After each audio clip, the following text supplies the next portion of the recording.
value goes. I hope it makes sense. What I'm actually trying to explain in a nutshell is that you can make money in currencies whether the value goes up or.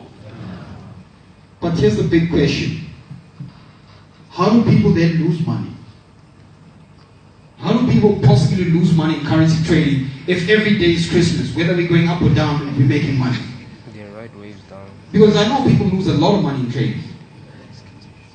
It's because as much as there's a potential or an opportunity for you to make money in either direction, you, however, need to know where to buy and where to. That's the most important part of Forex. It is knowing when to enter the market and knowing when to exit the market. That is what we call entry points and exit points in the currency trading. As a Forex trader, you cannot, in fact, you should never even attempt to trade Forex if you can't identify entry points and exit points. Because you can't buy and sell whenever you're bored or have free time. You need to know exactly where to enter. And when you enter, do you enter and buy or do you enter and sell? And when you exit, where exactly do you exit? Let's go through some basic terminology. Now in Forex, we don't use the word buy or use the word sell. It sounds very amateur. You'll see on my screen I've got two currencies there. I've got a euro, which is in blue, and I've got a dollar, which is in green. I've got a euro and I've got a dollar.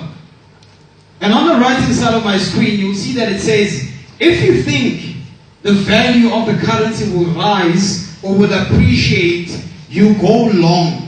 In brackets it then says buy. In other words, those of us who are taking notes down, you can just simply say buy equals long. Buy equals long is an L-O-N-G, long. So next time you hear any trader, even whether you're watching Bloomberg or CNBC Africa, saying I'm currently long on the pound, you now know that they actually bought the pound.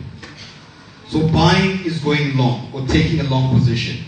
And on the left hand side of our screens, you'll see that it says, if you think the value of the currency will fall or depreciate, you go short. In brackets, it then says sell. So once again, those of us who are taking notes down, just say sell equals short.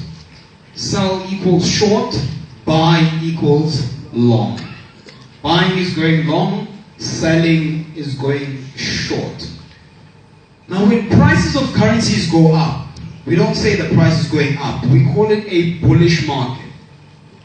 When the price of a currency is going up, we call it a bullish market.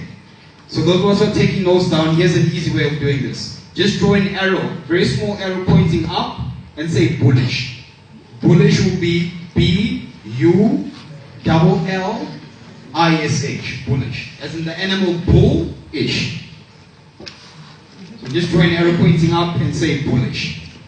And when the price goes down in currency trading, we don't say it's going down, we call it a bearish market. I think most of us already know this. We call it a bearish market. So you can just draw an arrow pointing down and say bearish, which will be obviously B-E-A-R-I-S-H, bearish. When I got into this industry and I heard about these terms, I asked my mentor one question. What do animals have to do with currencies? Why do we now have bulls and now have bears in the currency market? And he said, listen, Sendile, you're still young. There's a lot you're going to learn about this industry. First thing, I want to take you to the JSE. When he took me to the Johannesburg Stock Exchange for the first time, I was blown away. At the entrance, when you walk into the JSE, on your right-hand side, there's actually a physical statue that is white of a bull and a bear.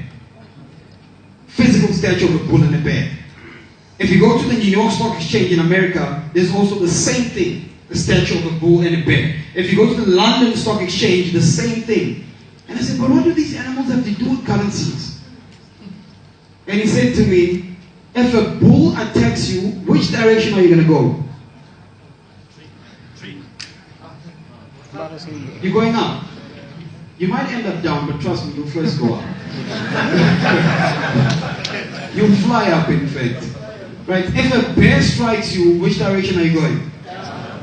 Which means the bulls push the price up and the bears push the price down. And he then further said, Sendile, in the markets, the bulls are actually the buyers. The bulls are the buyers. Anyone buying the price is part of the bulls. And the bears are the sellers. Anyone who's selling is